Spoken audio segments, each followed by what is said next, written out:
Additional chief secretary PH Kurian അന്തരിച്ചു. മുതിർന്ന IAS ഉദ്യോഗസ്ഥനും മുൻ അഡീഷണൽ ചീഫ് സെക്രട്ടറിയുമായ PH കുര്യൻ അന്തരിച്ചു. തിരുവനന്തപുരം സ്വകാര്യ ആശുപത്രിയിൽ വച്ചായിരുന്നു അന്ത്യം. അർബുദബാധിതനായി ചികിത്സയിലായിരുന്നു.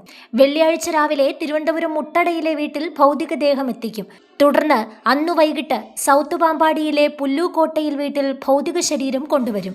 ശനിയാഴ്ച 11 മണിക്ക് south Pampady saint Thomas orthodox വലിയ പള്ളിയിൽ സംസ്കാരം നടക്കും. 1959 ജനുവരി 20-നാണ് PH കുര്യന്റെ ജനനം. കോട്ടയം പാമ്പാടി സ്വദേശിയായ കുര്യൻ കേരള സർവകലാശാലയിൽ നിന്നും കെമിസ്ട്രിയിൽ ബിരുദാനന്തര ബിരുദം നേടിയ ശേഷം ബംഗളൂരു ഇന്ത്യൻ ഇൻസ്റ്റിറ്റ്യൂട്ട് ഓഫ് സയൻസിൽ ഗവേഷണം നടത്തുമ്പോഴാണ് IAS ലഭിച്ചത്. തുടക്കത്തിൽ ഒഡീഷ കേഡറിലായിരുന്നു. 1986 കേരള കേഡർ IAS ഉദ്യോഗസ്ഥനായ കുര്യൻ ഭരണരംഗത്ത് നിരവധി സുപ്രധാന പദവികൾ അലങ്കരിച്ചിട്ടുണ്ട്. ഔദ്യോഗിക ജീവിതത്തിൽ റവന്യൂ, വ്യവസായം, IT വകുപ്പുകളിൽ പ്രിൻസിപ്പൽ സെക്രട്ടറിയായി സേവനം അനുഷ്ഠിച്ചു. 1993-ലാണ് കേരള കേഡറിലേക്ക് മാറിയെത്തിയത്. കോട്ടയം, ഇടുക്കി ജില്ലകളിൽ കളക്ടറായിരുന്നു. സെക്രട്ടറി പദവിയിലെത്തിയ ശേഷം റവന്യൂവിന് പുറമെ വ്യവസായം, IT, മരാമത്ത്, തുറമുഖം തുടങ്ങിയ വകുപ്പുകളുടെ ചുമതല വഹിച്ചു.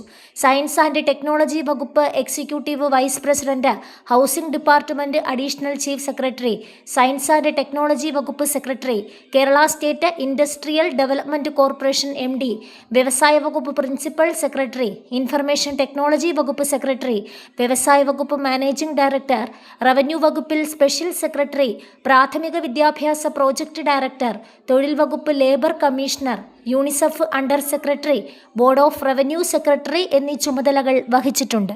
കേന്ദ്ര സർക്കാരിന്റെ കീഴിൽ patents, trade marks and designs controller ജനറലായും അദ്ദേഹം പ്രവർത്തിച്ചു.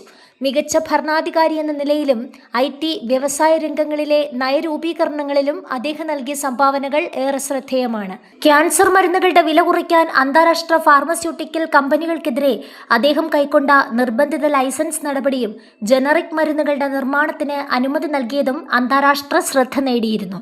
ഔദ്യോഗിക ജീവിതത്തിന് ശേഷവും പൊതുരംഗത്ത് സജീവമായിരുന്ന അദ്ദേഹം കേരള റിയൽ എസ്റ്റേറ്റ് റെഗുലേറ്ററി അതോറിറ്റിയുടെ ആദ്യ ചെയർമാനായി ചുമതല വഹിച്ചു.